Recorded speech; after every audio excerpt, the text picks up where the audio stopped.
Welcome, listeners. It's that time of year when we can use the most wonderful of the English language's legitimate words, spooktacular, because this is Pop Screen's Halloween special.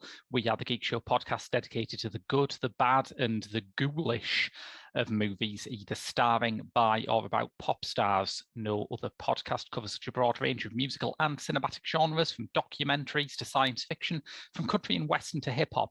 I'm your host, Graham Williamson. I am a film critic for The Geek Show, as well as a filmmaker, and I also write for Horrified, the British horror website. I'm joined this week by... We should have kept Simpson in order, shouldn't we? Rob Simpson, site editor with The Geek Show, amongst many other sins.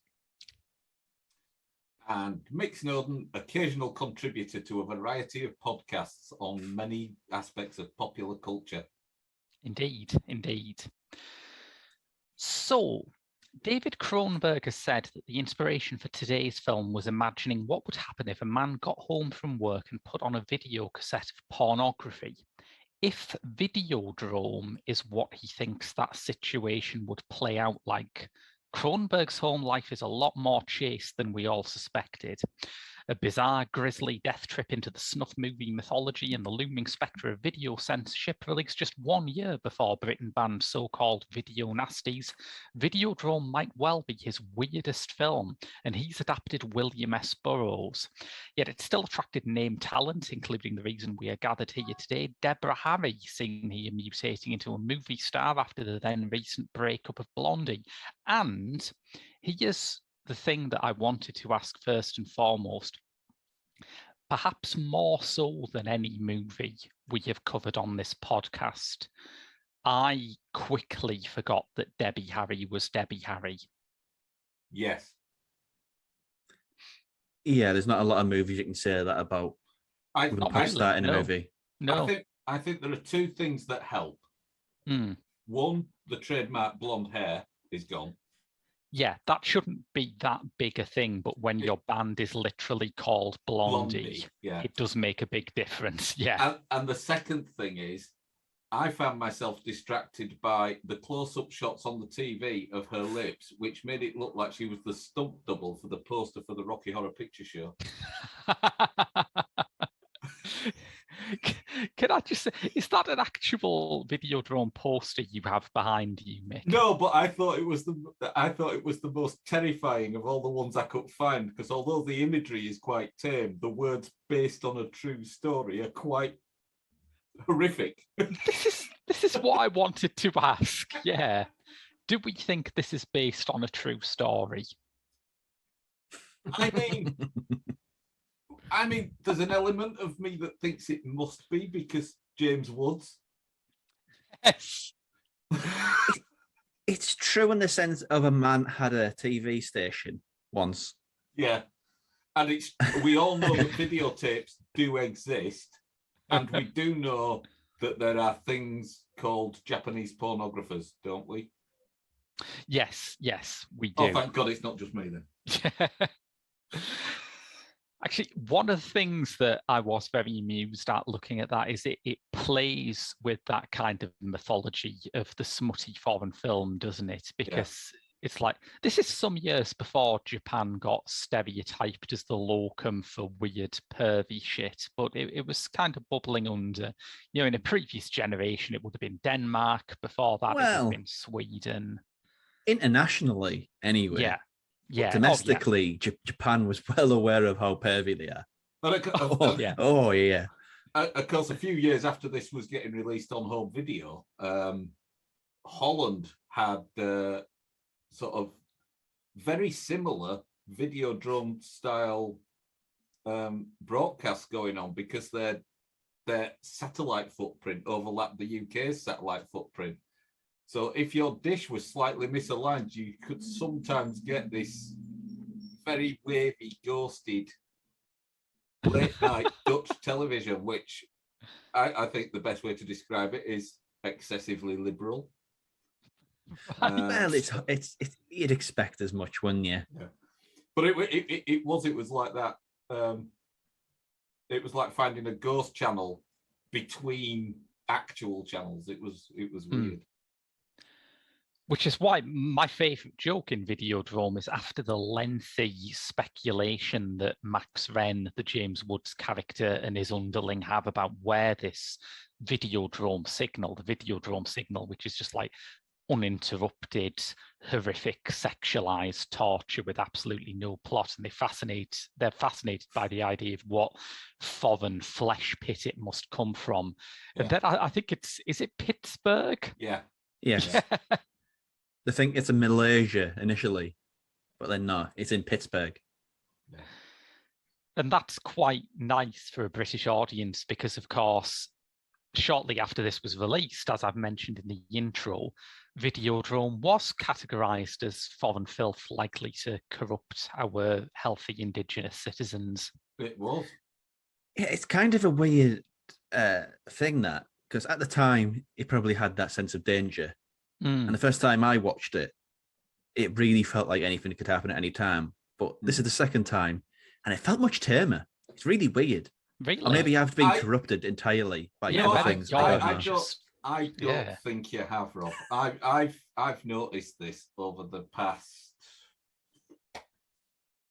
probably 10 years, but it's been more focused since I've been doing things like Cinema Eclectica and Pop Screen and stuff. The things that we were horrified by in the 70s and 80s are tame in comparison to what people allow to get away with. I mean, if you think back, and I think we covered it, or we certainly mentioned it we definitely covered it on Cinema Eclectica, Flesh and Blood. Oh yeah. Yes. It was pornography by any other name when it was released. But you look at it now, and that hour and a half contains less nudity than the first 5 minutes of an average episode of Game of Thrones. That's that. Yes. Yeah. It's funny. I actually found it slightly more hard hitting, and I think I've worked out why. Because when I first saw this, it was on BBC Two. And I think we had that debate before we went in about whether Videodrome, the film, was ever shown on Moviedrome, the TV show hosted by Alex Cox. It doesn't seem to be, but I did definitely see it on BBC Two. And it was slightly trimmed. I remember the death of, is it Barry Convex? Yeah, Barry Convex. I remember that as being one moment where it just hits for a fraction of a second. You think, wait, what the hell was that? Whereas in the uncut version that I saw for this podcast, it's actually pretty protracted.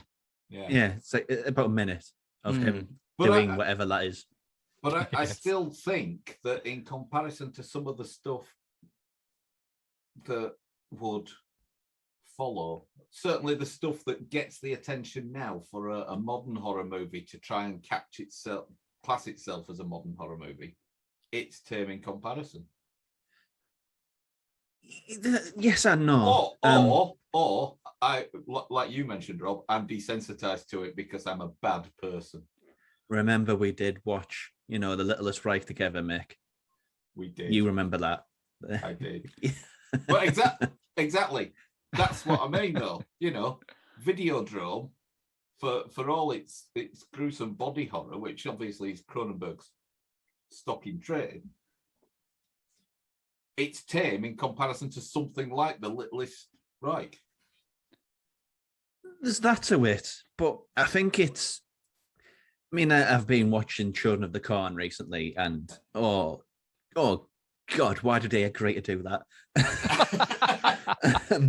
And in the third one, it has this scene where the corn rips somebody's head off and pulls it apart from the body, and he's like a monster of like spine, more spine than any human has ever had, especially him.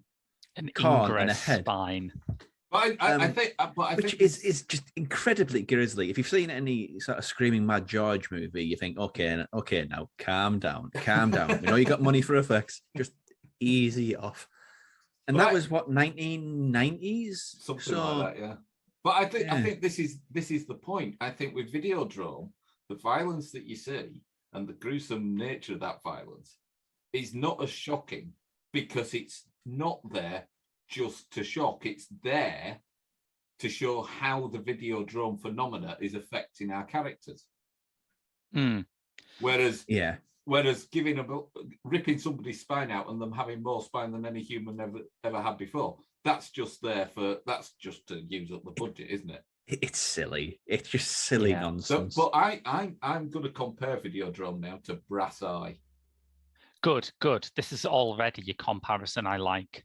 Right. Wow. So, in much the same way as Brass Eye was meant to warn us about the direction in which news and documentary television could take us, and TV makers failed to watch it and take note and say, actually, yes, we're going too far. They used it as a blueprint. Yeah. Similarly, I would say Videodrome, ITV2. Yeah, that's true. I would rather watch 10 uninterrupted hours of the signal that James Woods picks up than half an hour of Celebrity Juice. Or Love Island. Or what's the one with, is that an ITV2 one? The one with Catherine Ryan, where there's one woman, 10 blokes, and some of them are lying about whether they've got a girlfriend or not. That does sound like the setup to a porn movie, though, doesn't it? Yeah, that's a very specialised channel. That's one of them Dutch channels you've been watching. The trailers are on this morning. Again, we're so desensitised now. I'm having worked from home for the last 18 months because of COVID. I'm certainly desensitised to Holly and Phil. Jeez. It's like, look at X-Files now. X-Files was like 9 o'clock. It felt really dangerous and dirty, and now you can put on like some random digital channel and it's on at like midday with your dinner. It's wild, isn't it? Yeah. The censorship issue that kept coming to my mind with Videodrome is that if censorship has any legitimacy, it's to prevent people from seeing things that might be imitatable, right? You know, even the keenest opponent of censorship probably thinks they don't actually want their 3-year-old niece learning how to use ninja throwing stars.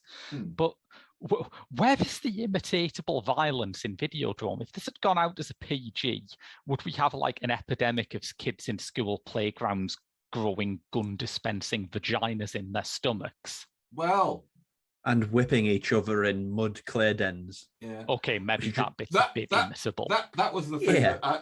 That's the thing that I find that sort of disconcerting, is that when they're watching the tape, there's all this horrific violence going on, and there's the discussion about where it's going on and stuff. And then James Wood inquires about the substance used to make the den in which it happened. That is probably exactly what James Woods is like, though, isn't it? If we're honest, is that clay, alabaster, maybe? I'm talking about sort of feasibility issues of Videodrome. This is a channel which basically shows porn and murder. How are they employing that many people? Yeah, after a while, it would get round that it's a bad workplace. It's not going to get a lot of money in. Who's going to advertise that? That's a bad business model from Max Wren. One slightly weird thing about Videodrome is I mentioned that this is kind of circling around snuff mythology, which had really only started to coalesce in the decade before this was released. And every time I watch a film about snuff, whether it's a horror film, a crime film, whatever, I'm always enraged by the idea that the villains are so stupid they record themselves committing crimes and then sell it. Whereas Videodrome, which has a golden opportunity to do mad shit like that because it is a film that is not entirely set in reality, actually has the villains disguise their appearance and disguise where the signals come from. Videodrome is a more realistic film than Cold in July. Yeah. Cold in July is also pretty cool, but I like Cold in July, but that bit with the bit I mean, where the guy sort of leans forward into the camera and you think, well, you've just made yourself pretty easy to catch. Yes. Going back to that thing, you can imagine coming back from school or work and you find your kid doing questionable things with the TV. There's another imitable thing. Yes. The other thing that I was thinking, when you were saying about Civic TV's output and correlational level of staffing, is Yeah. Yes. I remember 1986 when Channel 4 launched its red light zone. Yes. Yeah. And therefore doubled its ratings just by putting a red triangle on naughty films. The most extraordinary thing is when you look back at what those films were, it was stuff like Jean-Luc Godard's Numero 2 or Michelangelo Antonioni's Identification of a Woman. And you just feel so sorry for the chronic masturbators who tuned in just for some breasts, really. Now, you only got 50% of your references right there. Oh, Yeah. go on. Identification of a Woman was one of the films, but the other one wasn't. You can't have this memorized. No, I've got a list in front of me. So the films covered in that strand, and it only ran for about 4 months, were Femrock,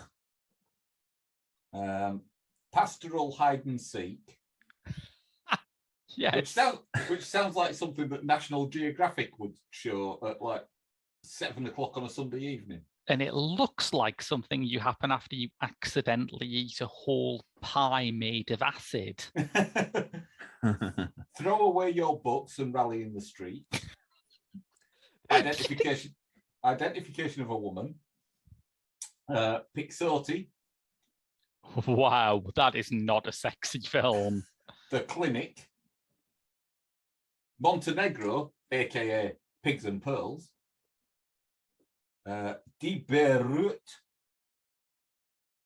I apologise to any German listeners for my pronunciation there. Oh, right, that's what it was meant to be. Okay. Yeah. Out of the Blue, Dennis Hopper. Oh. And The Wall by Yilmaz Güney. Oh, I was going to say not Pink Floyd film. No. Although that's disturbing enough in its own right. Yeah, and probably sort of no less creepily unerotic than Them Rock or something, really, is it? But that was the thing. Channel 4 announced that they were doing this thing as a public service thing to ensure that the wrong people didn't watch that kind of film. Of course, the wrong people were people like me, sort of 16, 17-year-old boys who'd heard that a red triangle meant naughty bits. It does add a bit of clarity to my picture of how you've turned out like this, Mick. We only had 4 channels, Graham. We had to make our own entertainment. Or let Channel 4 tell us when the good bits were on. There's a running gag in this film. And again, I think one of the things about Videodrome and about a lot of Cronenberg films is I do think it's quite funny. But there's a running gag where Max Wren keeps getting these soft porn films in to distribute. And of course, the story purpose of seeing this is because he thinks that they're all so tedious and unadventurous compared to the Videodrome signal. But the practical purpose of it, I think, is that it is David Cronenberg having a bit of a go at something he almost ended up doing. Were you aware, Mick and Rob, that David Cronenberg nearly ended up making soft porn in his early career? I was, yes. I wasn't. But God, I'm frightened by what that might have entailed. I know, right? Apparently someone had seen his early shots, realised there was a lot of sex in it, and decided to get him to shoot a test of a scene where a couple were having sex on a swing. And they came into the studio to find him actually lying under the swing looking up and thinking, yeah, this isn't going to work, is it? Have we got anything else he could do? Well, that explains Crash. Yes. I love Crash. I think Crash has been fully vindicated now. As we learned this year, you can fuck a car and win the Palme d'Or these days. Is that what happens in Titan? Right at the start, it makes absolutely, doesn't waste any time. Cadillac fucking within the first 10 minutes, apparently. I really, really want to go and see that in the cinema and find like the awkward reactions when people realize what they've walked into. That is the best thing. Forget the movies. That is the best thing about the cinema. Oh dear. So here's another statement for you, which you may find controversial. Okay. every character in this is an antagonist. I could sort of see that. Yeah. Yes, 100%. Agree with that. There are no good guys in this at all. But some of the characters are absolutely fantastic. Oh, yeah, they're fantastic characters. I'm not so sold on Max Wren, but I would have loved to have seen a movie in Brian Oblivion. Brian Oblivion is so great. Brian Oblivion, I think, comes from. I think there's a box somewhere in Hollywood that you can just get certain characters out of. David Cronenberg went to the box and he got Brian Oblivion. And then who directed the first RoboCop movie? Paul Verhoeven. He went to the box and he got "I'll buy that for $1" guy. But yeah, Brian Oblivion is like a media theorist who's based on Marshall McLuhan, who at that time was like a major public intellectual. And anytime there was any kind of development in the mass media, a news show would just wheel him on and go, "So, Marshall McLuhan, videotape, what's that all about, eh?" And he would have like a brilliant answer. McLuhan actually taught at, I think it was the University of Toronto, while Cronenberg was studying there, although he didn't take any of Cronenberg's classes. right. It wasn't. He wanted to be a psychologist, didn't he? David Cronenberg at the beginning, before he discovered movie was an option for him. I can't remember that, but it makes so much sense. Because the theory that's in it. But yeah, back to the things that all the characters are antagonists. There's Max Wren, who it's fairly obvious. Yeah, he's got no real redeem. He's quite charming, but other than that, he's got no redeeming features. Even back in 80s Hollywood, there were very few heroes whose major motivation was, "I'd like to distribute snuff porn." Yeah. Debbie Harry, I mean, she starts off fine enough, and then you see her at work and she's like a radio psychologist. She's the worst. Yeah. Absolutely the worst. I want my money. And she doesn't get better from there. She just gets worse and worse and worse. I think my favourite shot of this is just that two shot of Debbie Harry and James Woods watching the Videodrome signal. And it just has this wonderful air of, yeah, date night, everyone. Let's just kick back with some snuff. Yeah. You can probably is date night round at James Wood's house. Yeah, yeah, you can almost imagine him with a big bowl of popcorn between. Is it Barry Convex? Barry Convex, yes, very frightening guy.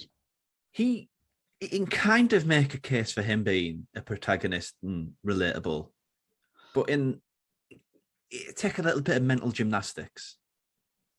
I mean, the film itself takes a bit of mental gymnastics to figure out. Yeah. Well, yeah. Because he essentially traps Max Wren. That's his thing. Yeah. Yeah. Oh no, this is one of these things. It's like the architect in the Matrix. I'm gonna have to. I've lost enough train of thought. just remember, there is no spoon. Yeah, but he's kind of the pivotal character in all of it, really, isn't it? He's the instigator, the protagonist, and the eventual victim, I guess. If you believe that any of this actually happened, because there is a theory, I can't remember the cut-off point, but there is a certain point in the movie where people believe that everything after that is a hallucination. Like literally everything. There is a specific point where Brian Oblivion tells Max Wren half of your reality is now video hallucination, and it feels wise to assume that escalates as the film goes on. Yeah. Yeah, I don't think it's when he puts on the helmet. I think it's before that. That helmet scene is really good, though, and I was surprised that there's a lot of stills of Debbie Harry from the vision that Max Wren has in the helmet going around, and I think it was used as a publicity still for a bit, but none of them have the original colouring where everything is red, and the reds in this movie are astonishing. It's not just the blood; anything that's red is so vivid, and I'd forgotten that happened, and I really loved it. Yeah. But yeah, the effects are, well, subtext to them. This is a movie like which is 1,000% subtext, isn't it? Yes, Yeah. essentially, yeah. In the violence, like Freud would have a field day with this. Yes.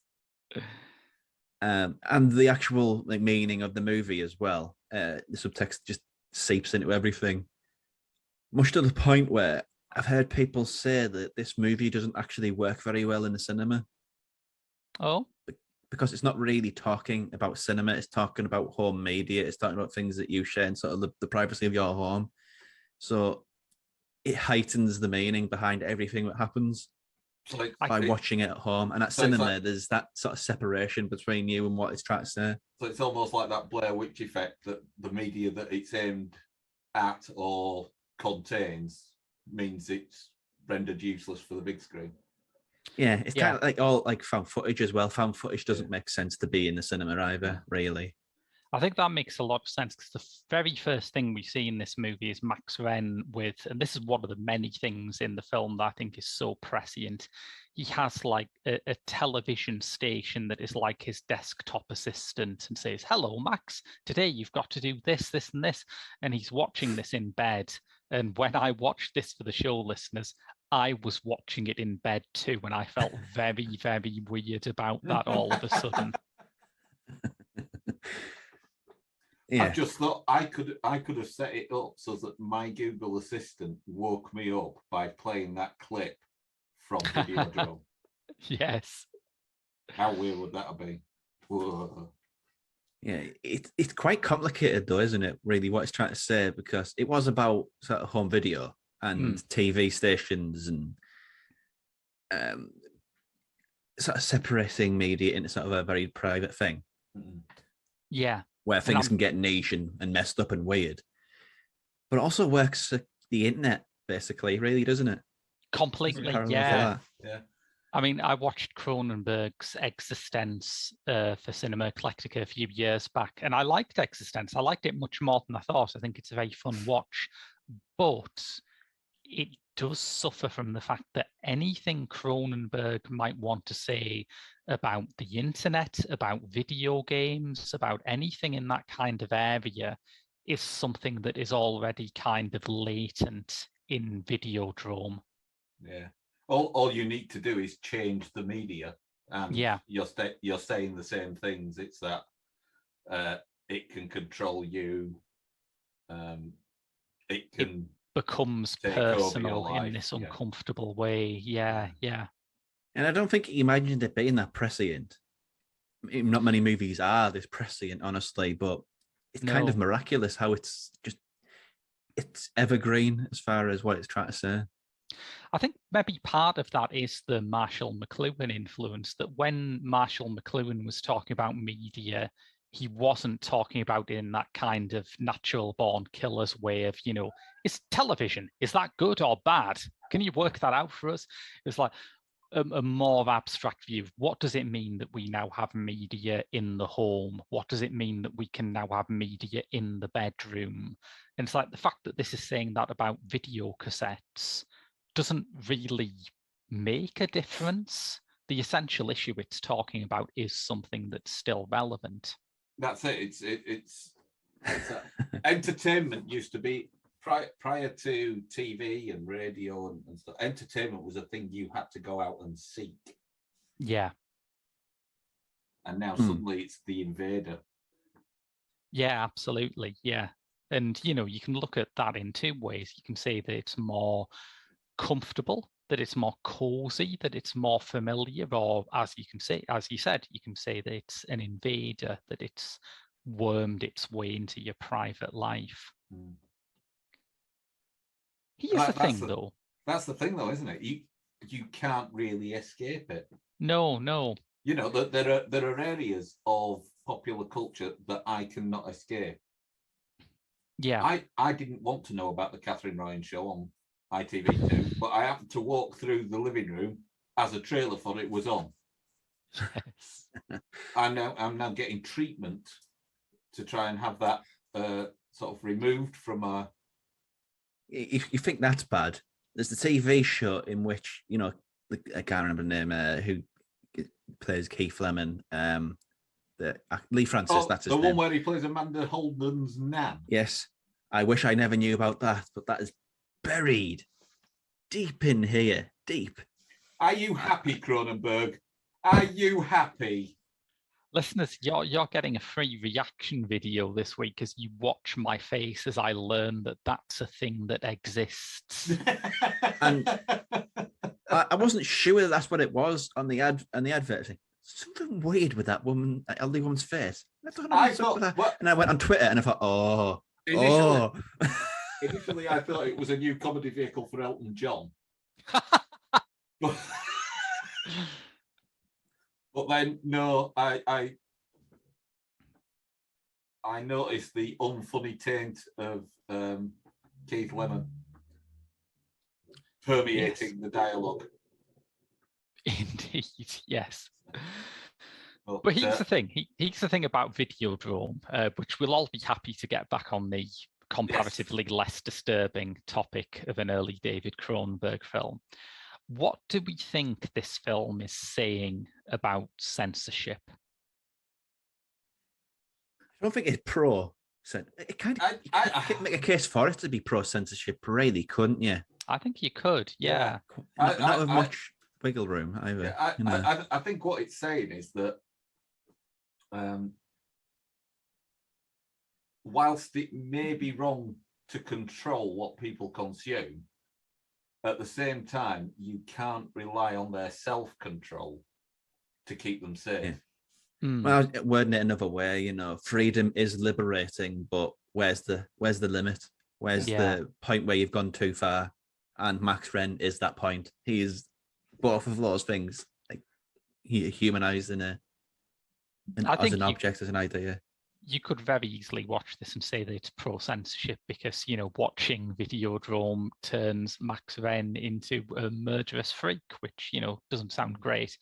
But I think the first time I watched it, I thought, is David Cronenberg trying to do what I think Dario Argento is doing in Tenebrae, which came out around the same time, where he's like, all right, you say that my movies inspire violence. Okay, if they did, this is what that would look like. And it's a pretty insane film. But I don't know. Watching it the second time now, I think Cronenberg is kind of non-committal about it. He's not saying, as a lot of people who were against censorship did at that time, he's not saying, oh, it's ridiculous to think that media affects people's behavior. He's saying, yeah, maybe media does affect people's behavior, and maybe that's fine. Maybe living out your fantasies is going to turn people into something different, but that's new or more authentic. I mean, I don't think he accepts Max's sort of glib explanations about, oh, it's just a safety valve. It's somewhere you can go and live your fantasies. Yeah. But equally, I don't think he views like the killing spree that Max goes on as being that bad a thing in the end. Well, he never really takes a stance on any of his characters, does he? He kind of remains ambivalent. They're neither good nor bad. He did a lot of great interviews when his first commercially released feature, Shivers, was out, where people said, look, this is like the most depressing ending that I've ever seen, that you've got this plague that turns people into rapists and murderers, and the end is it just gets out, it gets into the general population. That's such a bleak ending. And Cronenberg's response was, it's good for the virus, which I think is like that's like the key to David Cronenberg's thinking. He doesn't, he's very Canadian. He doesn't want you to think he's judging his turd leech sex monsters. That's the beautiful thing about David Cronenberg. You wouldn't think of it to watch his movies, but he is a very funny man. Yes. Yeah. But yeah, so I know when I first saw this, it was just because it was a film with Debbie Harry. Yeah, that was my one motivation for watching it. And at the time, there was probably not a teenage boy's bedroom wall that didn't have a picture of Debbie Harry on. No, absolutely. And I'd be interested, because I think when I first watched it, I think I did it as a fan of Cronenberg and Debbie Harry. So I'd be interested to know what that experience was like. Well, I mean, I'm trying to think when it was that I watched it. It certainly wasn't at the time it was out. I think it would probably have been about 5 or 6 years afterwards. Probably in that gap that we had when Chris Stein was ill, where there was very little Debbie Harry around. Yeah. And I remember thinking there's not enough of her in it. But then I was watching it from the wrong point of view. But one thing that comes across is that unlike a lot of films that have got pop stars in, it didn't feel like stunt casting. No, not at all. No. And looking into it, it turns out that it was actually a recommendation to Cronenberg that Debbie Harry be cast, and he saw her in Union City. Yes. Now, what I've seen about Union City does smack a little bit of stunt casting. Although they got a pretty great song out of it. Yeah, because you've got Pat Benatar in there as well, haven't you? Oh, have you? I didn't know that. Yeah. I've never seen Union City. Yeah, so maybe there's a little bit of a capturing a zeitgeist element to the casting of Union City, which is from 1980, so it's, you know. But I do think that for her first female lead role, she made it look effortless.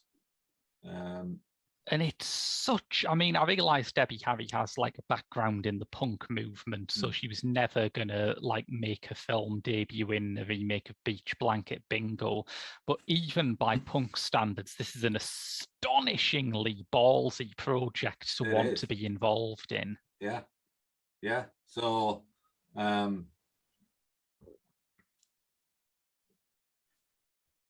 yeah, and I think actually the fact that there's so little of Nikki Brand's character in it, because she's built up quite a lot at the beginning and introduced, and there's all the interplay between her and Max, and then she's quite suddenly and quite brutally taken out of the picture, and then just echoes throughout the rest of the movie.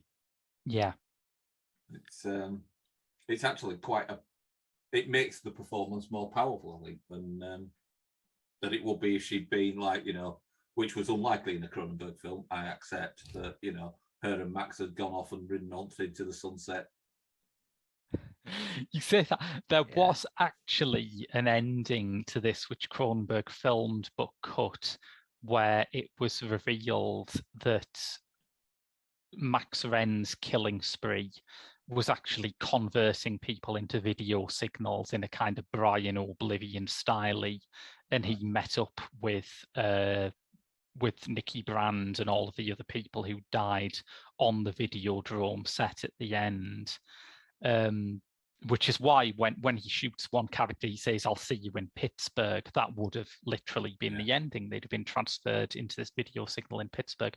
And Cronenberg cut it for the most David Cronenberg reason imaginable, which is that he didn't want to imply there was an afterlife. David. But the movie is kind of suggestive of an afterlife, you know, to become the new flesh, you have to get rid of the old flesh. Absolutely. That's one of the things that pops up at the back end of it. There is something quite sort of Christian about that ethos, isn't there? Rejecting the kind of earthly flesh in favor of the video reality. Yeah, and it's not even in that long live the new flesh element. There's actually bits of it, you know, there's the sort of harbinger of doom aspect of, oh, Nikki's already dead. Whilst they're watching her being tortured and stuff, she's already dead. And Brian is already dead too, of course, because in one of the most fantastic twists in the whole thing, after we've seen Brian interact perfectly naturally through a video link with Max and Nikki on a chat show, it's revealed that he died ages ago, and there was just this sort of Borges-style library of video cassettes for every conceivable occasion that allow his family to keep up the pretense that he's still alive. Yeah. It's such a great moment, that. I love it. Yeah. Although I have to say, we're not really talked about opinions much on this. I'm not the biggest fan of this. I mean, this is the second viewing and it's not really clicked.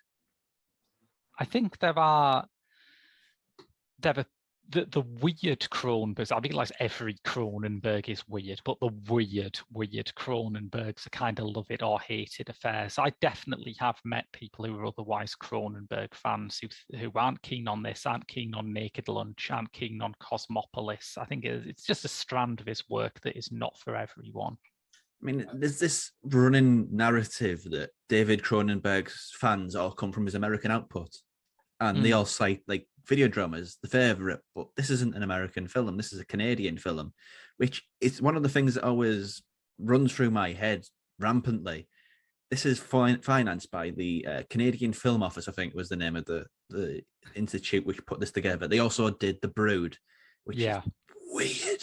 Oh man, I don't know what was happening at the Canadian Film Office, but the things that David Cronenberg there put through.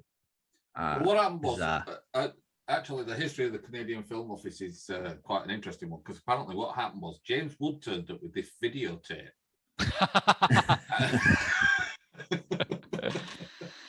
It is one of his Canadian films, but it's also unbelievably the first one that had any backing from an American studio. Not total backing. That would happen later with things like The Dead Zone and The Fly, but it is amazing. As uncommercial as his earlier films are, it is amazing that someone looked at this script at Universal and thought, yes, we're getting in on the David Cronenberg business. You say this, but we live in the weird reality where a studio looked at Eraserhead and thought, we should give this guy some money to make a big movie.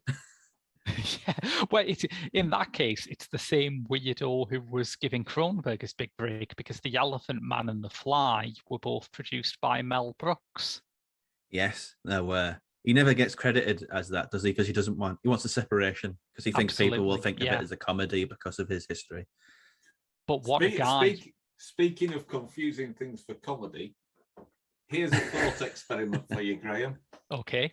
Go back to your video machine, play Videodrome with the sound down, and imagine that instead of James Woods, you've got, I can't remember his name now, Robert Hayes from Airplane, playing Matt Friends.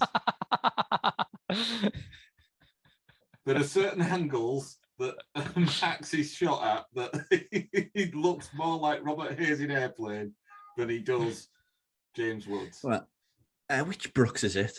No, his bits in Airplane isn't. This is a bad week to stop sniffing glue, and he just interject every scene. That I think that would change my opinion on Videodrome. Just little cutaways like that. Brian Oblivion keeps coming over that. I picked the wrong week to stop taking cocaine. But going back to what Mick said earlier, I think that is kind of at the core of why I don't like it. None of the characters are even remotely close to being likable. It's like the anti-Wilder people. Yes. I don't need a movie to have a likable cast. There's this narrative on Letterboxd that if all the characters are despisable, then you must despise the movie, which is nonsense, utter nonsense. But at the same time, with Videodrome, I kind of hate all the characters. It's the difference between being unlikable and being hateable. Right. I think what it is that this is. You've got to remember that element of making all your characters that dislikable, to have little or no redeeming features. Yeah. That was quite ahead of its time. Yeah. We now live in a world where, it's almost like your script will get rejected if your hero doesn't have a flaw. True. Yeah, but there's a trope in zombie movies where there's always that one character who's really hateable and he always gets the most grisly, horrible death. In Videodrome, everybody's that character. It doesn't always work either. Cloverfield, for my money, I'm on the monsters side because all the protagonists are loathsome. Yeah, I Well, don't like Cloverfield either, funnily enough. that's the thing, isn't it? I think when you talk about characters that are viscerally unlikable, as opposed to just, they're the baddie, they kill people, so they're unlikable, that always strikes people differently. I always got it with Stephen Campbell, Moore's character in The History Boys. And then I found out later on that he was supposed to be based on Professor Niall Ferguson. I thought, oh, that's why I think he's such a catastrophic prick. But yeah, I see what you mean, Rob. I think part of what saves Videodrome for me is, and I'll put my cards on the table, it's one of my favorite Cronenbergs. I think there's Crash, there's A History of Violence that are always duking it out for the top spot. And I think that top three shows you that I do like conceptual Cronenberg. I do like when he's playing with ideas more than characters. Just to place my cards on the table, I love The Fly, Dead Ringers, The Brood, and The History of Violence. So I do like that conceptual side of Cronenberg too, but not here, maybe. Yeah. I think I can find Max Wren sort of understandable on the level that he has watched something nasty and he's become obsessed with it. Yeah. And I'm a David Cronenberg fan, so who am I to judge? But I think, I guess I think the thing is with Max, he's understandably unlikable because he's the small operator trying to just get Civic TV to be profitable, and to do that, he's got to do whatever he has to do to get the audience. Yeah, and unfortunately, that just happens to be by getting the most twisted and bizarre shit he can out on the screen. Yeah. Yeah, that's fair. I don't think Nikki Brand is unlikable. I think she's definitely a shit therapist. I think you've got that part.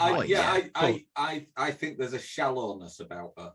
Yeah. I don't think you're right. She's not dislikable. I think I'm going to say. I'm going down the ITV2 route again. I think she's a bit Holly Willoughby. Are you saying that because you like Debbie Harry, though?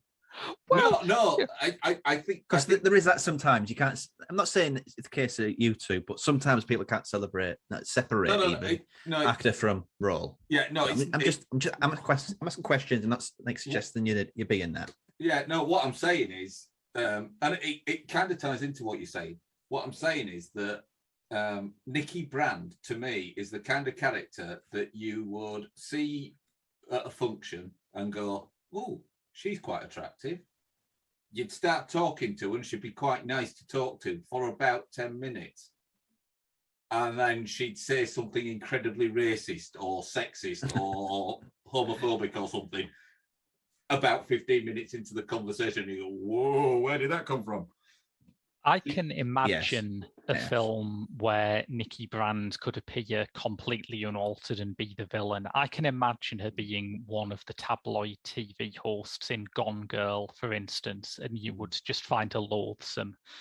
In this film, she's not actively trying to control people's brains with a tumor-inducing snuff porn channel, so I like her. I mean, that does set her apart from the rest of the cast. Yes. Just to go back to it, I have also heard like people in my position who don't like this, that the more you watch it, the more it clicks. I think there's almost a part of it that's willfully unclickable. Like, I expected something similar. I expected that a few of the confusions that I had when I watched it the first time would snap into place when I rewatched it for this, and they haven't. I just find myself lost in a different way. But for me, it is one of those films where that is part of the pleasure. And I think that idea of being lost in this kind of media labyrinth is so intrinsic to what it's saying that it is the right decision. Yeah, maybe. But Debbie Harry, do you want to talk about her, Blondie? I'm assuming. No. Yeah, absolutely. Because I am a huge Blondie fan. I am like a second generation Blondie fan. I like inherited Blondie fandom from my mother. And I just think Debbie Harry is great anyway, but when you think of all the shit she had to go through in like the 70s rock scene. There is a wonderful and very famous story about James Woods on the set of this, where he was being put into position for that weird gun dispensing, like vaginal wound that he grows in his stomach. And it was taking forever to set that up. And he said something like, I came onto this film as an actor and now I'm just the thing that supports the slit. And Debbie Harry across the room said, yeah, now you know what that feels like. If that doesn't make you a fan of her, I don't know what would.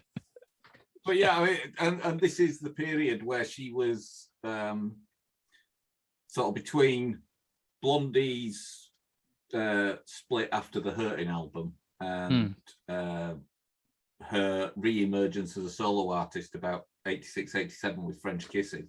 Yeah. There was a gap where she just did odd projects here and there as time allowed, amongst the time when she was looking after Chris Stein and nursing him through his illness, which you think about modern pop stars and they all seem a bit too shallow to do that kind of thing. Put their career on hold. Yeah.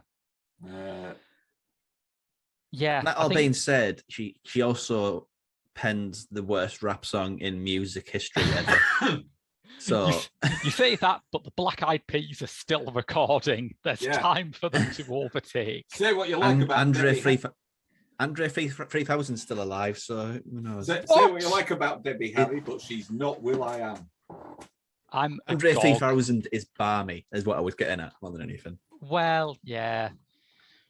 I think when we talk about Debbie Harry's solo work, you're right, Mick, that it hadn't quite broken through. But I do want to bring up that her first solo album, which I think was just before Blondie released their last album, was Cuckoo, which has that extraordinary and very unnerving H.R. Giger designed cover of her with the needles going through her face, which could come straight out of Videodrome. So her appearing in this isn't maybe as weird as it seemed to me at first.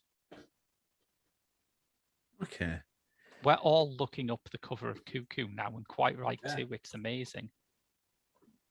But she is a remarkable success, really, because when you think about her peers, all the peers who came up through the punk scene in New York in the early mid-70s, who played CBGBs, that which is a marvelous club, huge reputation, but it was the ninth circle of shit in hell.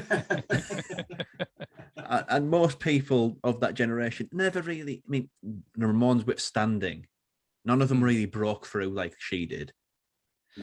No, so, and I think despite origin, she is an incredible success.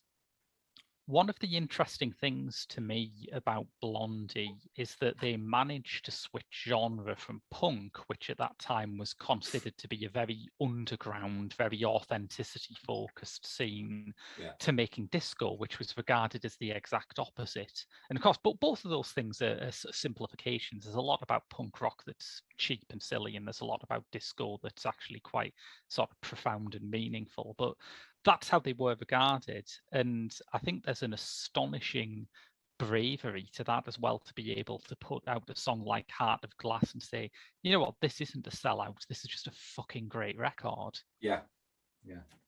I think that the other thing, and I only became aware of this a few weeks ago, I was just prior to, because they've just released a new album that they recorded in Havana. Oh yeah. And when they came back together for the No Exit album and reformed in 99. 99, remember it vividly. Yeah. Maria, what a song. Indeed.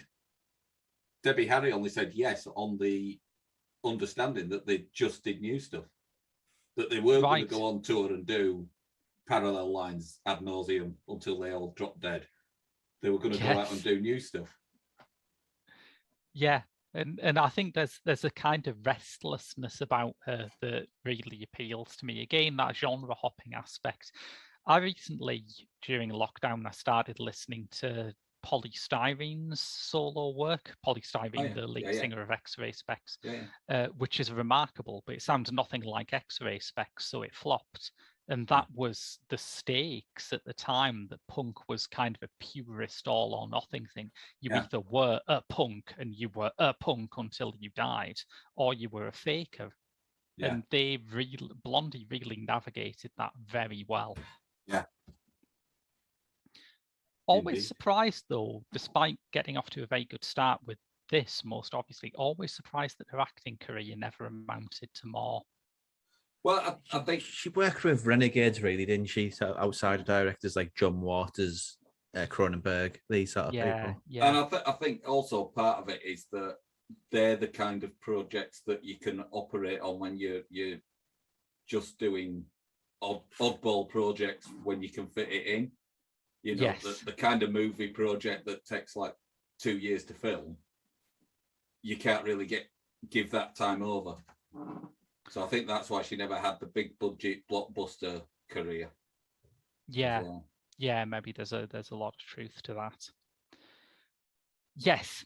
So the one last thing that I think we have to talk about, and it's a name that I think Rob will like leap at the chance to talk about, Rick Baker.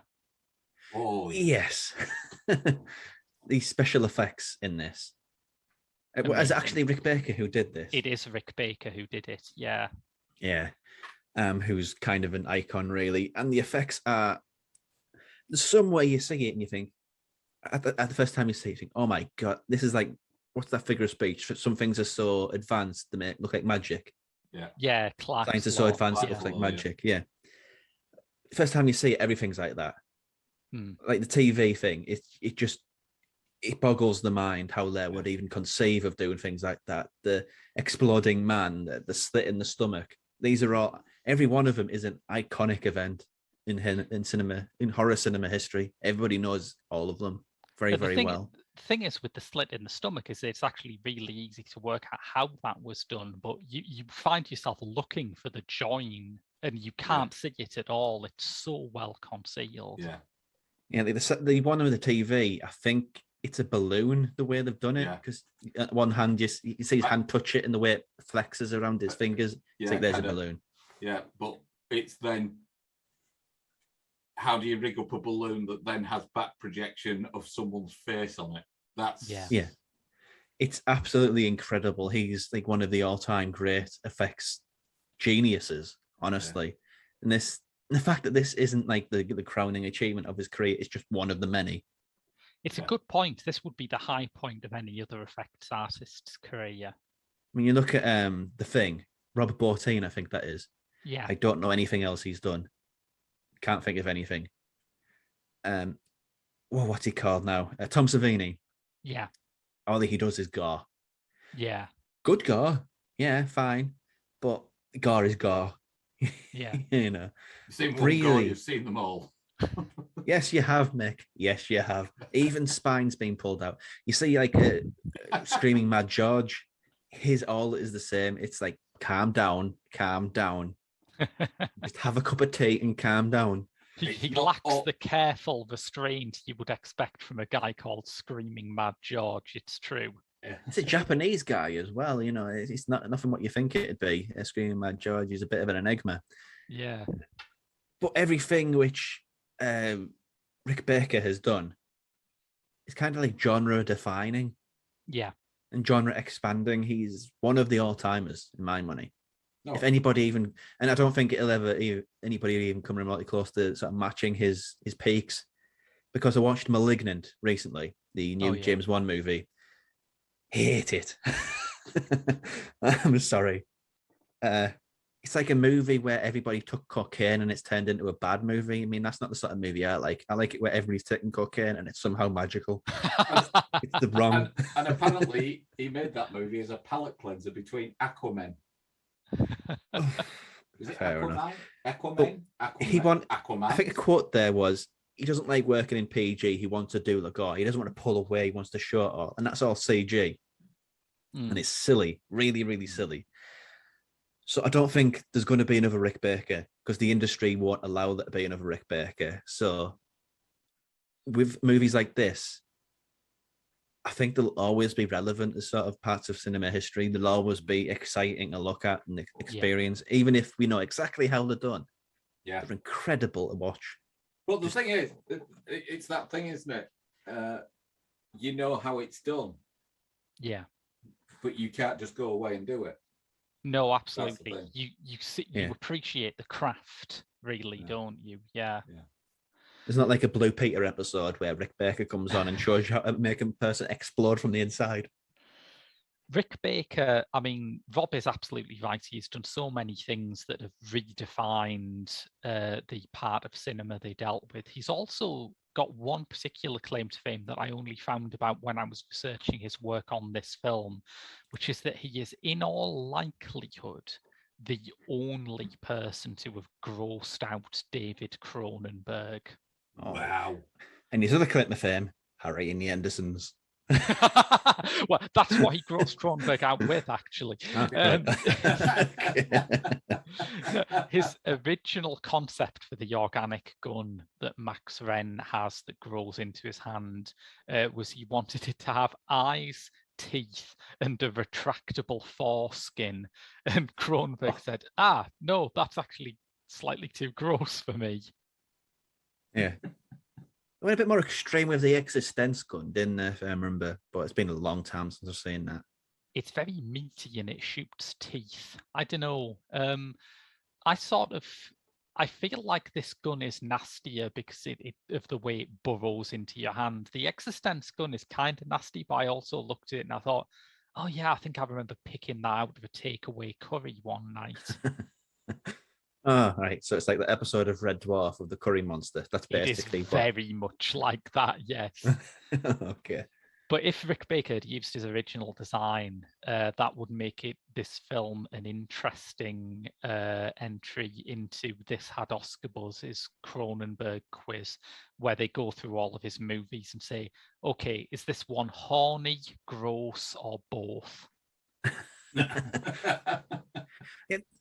I know that it's not really, you didn't really set this up, but this is the one part of horror which I just don't understand why it's constantly overlooked by like the Oscars. There's the best costume and effects made for this sort of movie, and yet. And even like Star Trek, the costumes in Star Trek, wonderful. And then they give it, well, I don't know, Suicide Squad. I think Suicide Squad won something like that, didn't it? I think Suicide Squad did get makeup, actually, which is a horrific movie that has won best makeup, but not in the way you meant. Yes. Yeah. It has just nice costumes and, got a bit of mud on there. And, looks all battered and stuff. But yeah, this deserves acknowledgement in the bigger than sort of the Chainsaw Awards. I think that's the